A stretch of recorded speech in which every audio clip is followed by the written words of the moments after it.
Ever wish you could go back to a simpler time when people slowed down, sat at drive-ins, and actually talked instead of texting? Standing here at Stewart's Root Beer beside this beautiful 1949 Ford, I can't help but think maybe the 1950s weren't just about classic and muscle cars as well as hamburgers and milkshakes. Maybe they were about something we've lost, peace in the pace of everyday life. Hi, I'm Sheila, a certified stress management coach, here to help you stress less and find more peace. And I have to share this. Given away my age, I was actually born in the same era that this car was made. The 1949 Ford was just 11 years old when I was born. So as a kid, these are the kind of cars I remember riding in, seen everywhere. And now here we are in 2025, which means that this 1949 Ford is 76 years old. For me, that's something. Isn't that something? It's still standing strong. A reminder that when things are built with care and attention, they last.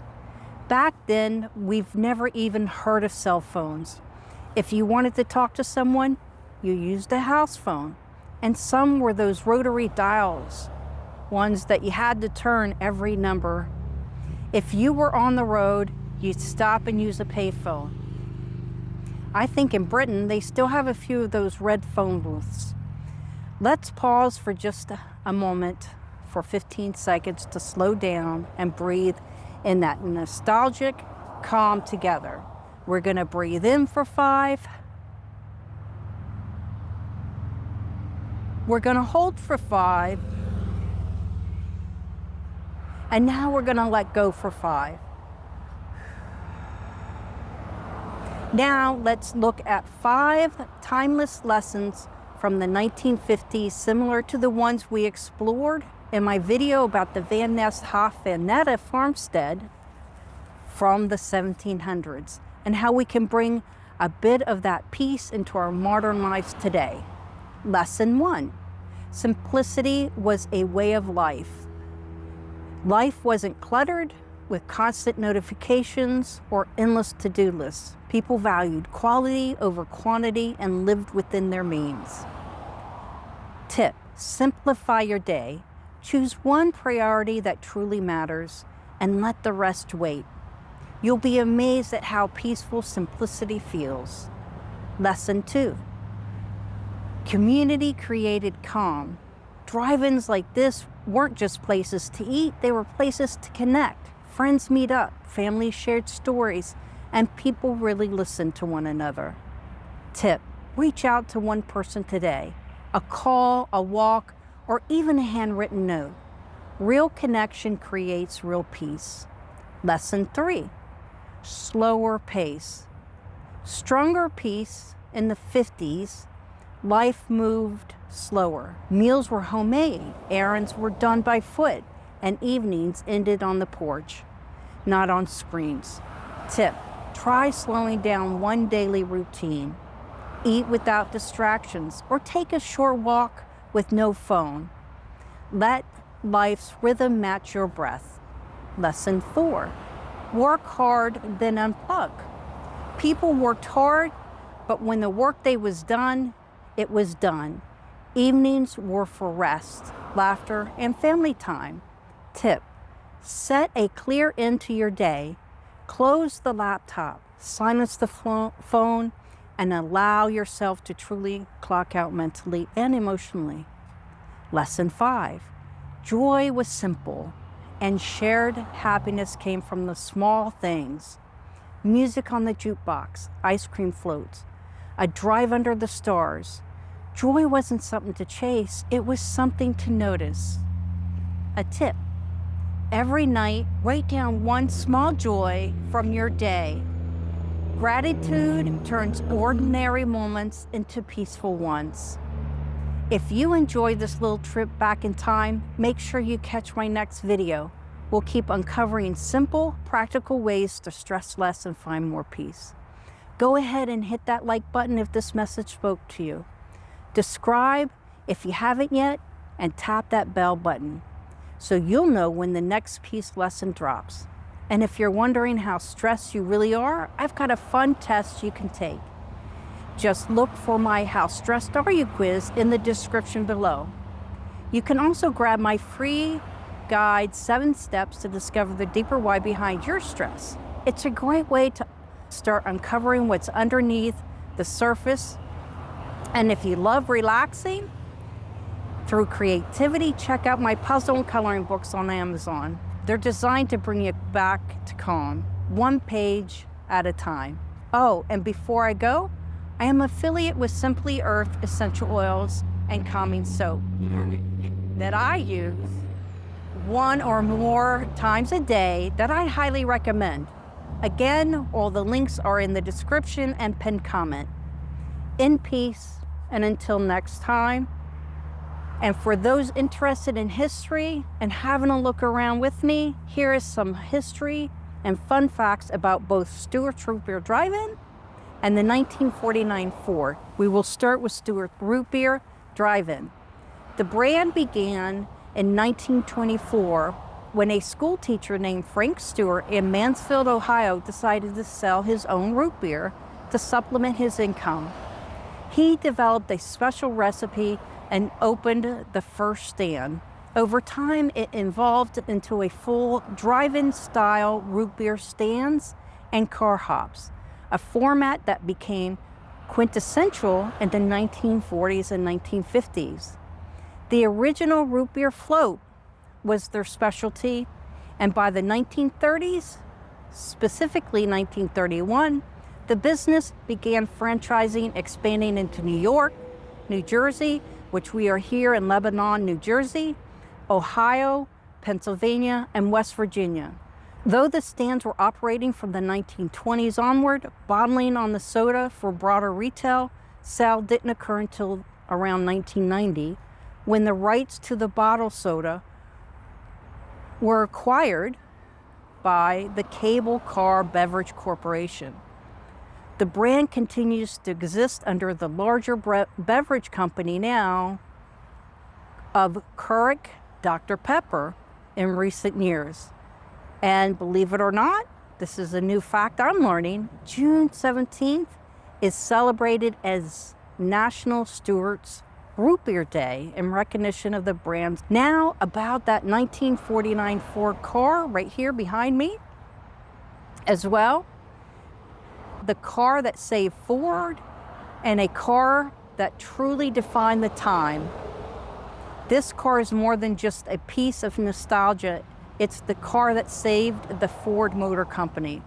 After World War II, Ford was struggling.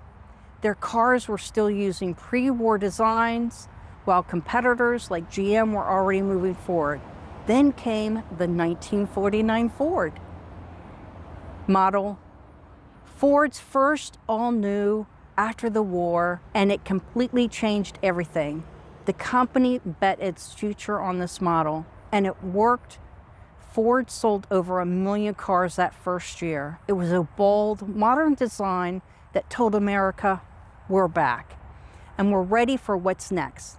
This was known as the shoebox Ford, because for the first time, the body sides were smooth. No more separate fenders or running boards sticking out. It was lower, sleeker, and more aerodynamic, about 3 inches shorter in height than the earliest models, giving it a fresh, modern look that would influence car design for the next decade. That clean, rounded shape you see here, and I'll show you up closer, the integrated fenders, the wide stance, the lower hood line, this was the start of modern American automotive styling. It marked the transition from that balky box pre-war look to the streamlined cars of the future. When we take a look at that front end of this distinctive chrome circle in the center of the grille, it was called the spinner. It looked like a propeller and gave the car an aviation-inspired feel, which made more perfect sense in the post-war years when the country was obsessed with flight and progress. And right above it, the hood ornament, a graceful design with a stylized jet-like shape, symbolized speed, freedom, and forward motion. It was details like these that made the 49 Ford stand out on the road. Under the hood, buyers had two choices: the flathead inline six or the flathead V8. The six-cylinder delivered around 95 horsepower, and the V8 offered about 100 horsepower. Plenty of power for its time. The flathead V8 in particular became legendary.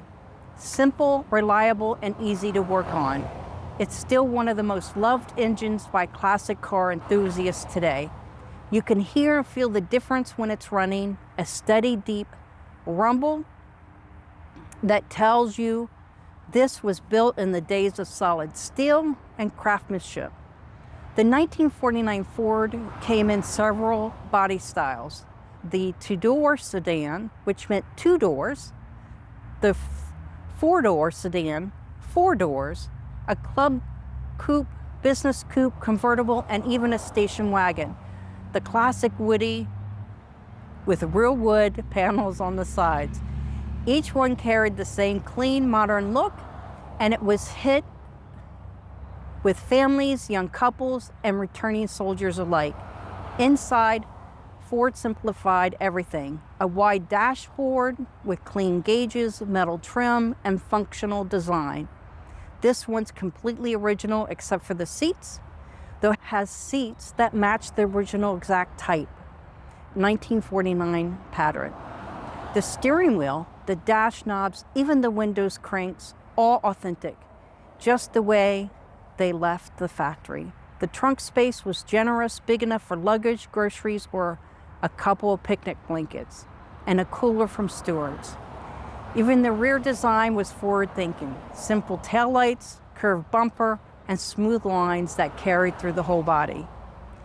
This car became one of the most influential designs of the post-war era. It set the stage for the 1950 and 1951 Fords, and its success gave Ford the confidence and the money to keep the cars that defined the 1950s. When you look at it now, over 75 years later, it still turns heads. And boy, does it ever. Not because it's flashy, but because it represents the moment when American car design stepped into the future. So while it fits perfectly here in front of Stewart's root beer, the 1949 Ford isn't just a piece of nostalgia, it's a symbol of innovation, resilience, and craftsmanship. The car that brought Ford back to life and helped shape the look of every car that came after it. Let's have a closer look at both to remember the days of yesteryear, to bring in some fun, calm, and peace. Here we go. My videotaping at large.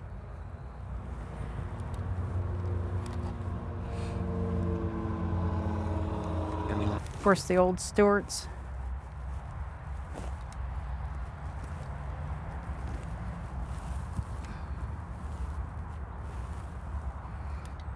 Actually, I'm gonna do up the, hold on for just a second.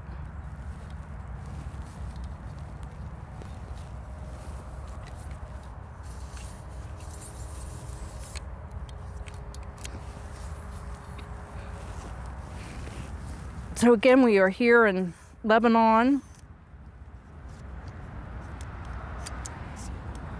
New Jersey, right off of 22, across from the Harley Davidson.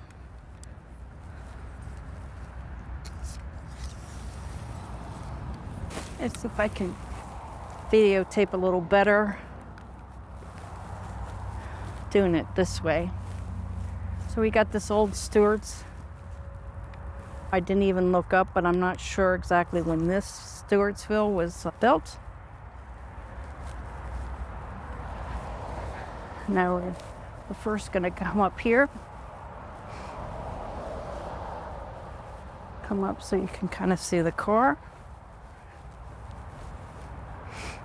First, we're going to cruise around the ice cream shop. The owner wanted to be anonymous, So while I'm cruising around the root beer shop, he'll open up the trunk.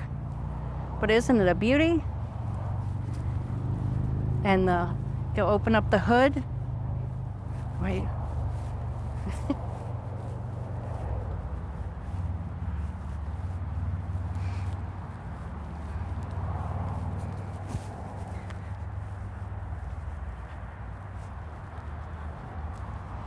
You know, this was open.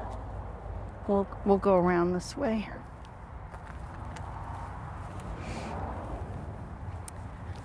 Oh, I want to say 2010, 2011. Of course, this is New Jersey. If you want to see any of New Jersey as well. Not so flattering here, but I'd love to see somebody turn this into a, leaves are really starting to pop. This here.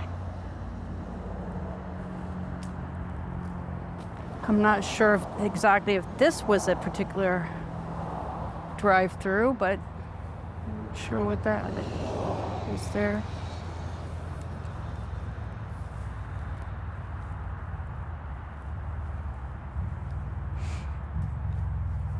Looks like they took a lot of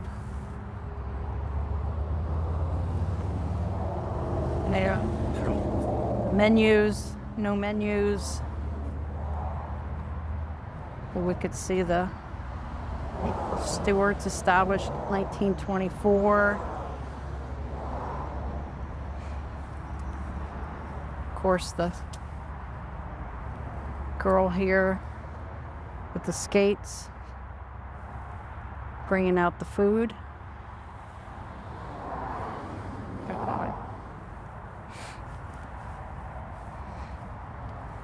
And now we're gonna go over here to the car.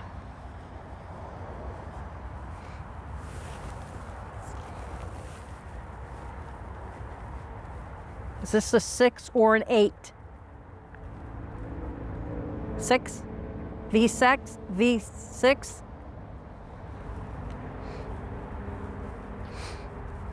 So we'll go ahead and look at the front here.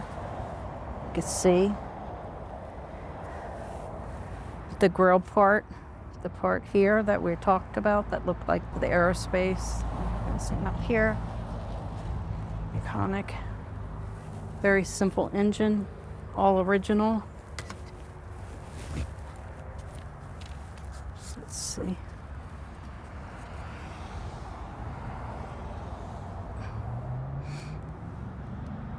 Need to be a master mechanic to be able to keep this in order. So we got this here, grill. Again, it's a V6. Very classic, sleek design. Now it did have the original white wall tires,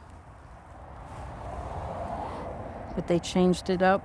Actually had to buy new ones because the original ones working. So we'll open the door, original door, right here. We had bucket seats.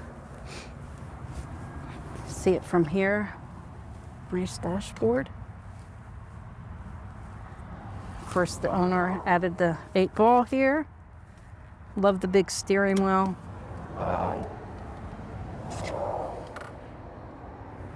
Still working on it, work in progress.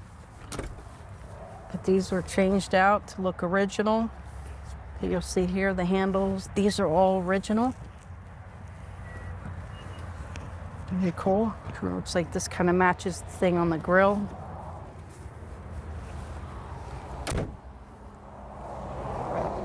Again, my seat, hopefully we'll see the tires.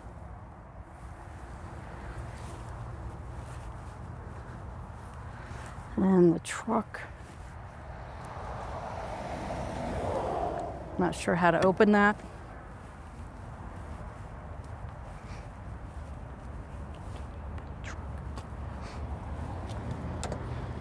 Again, let's see. here. Look at all the knobs and everything else. And very cool inside door.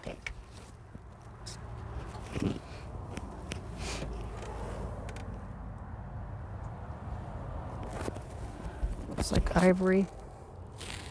Dashboard. Right now I'm going to take this off.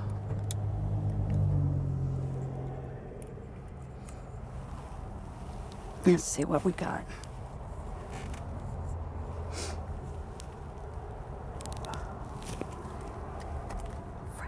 Fred. A little better control over the...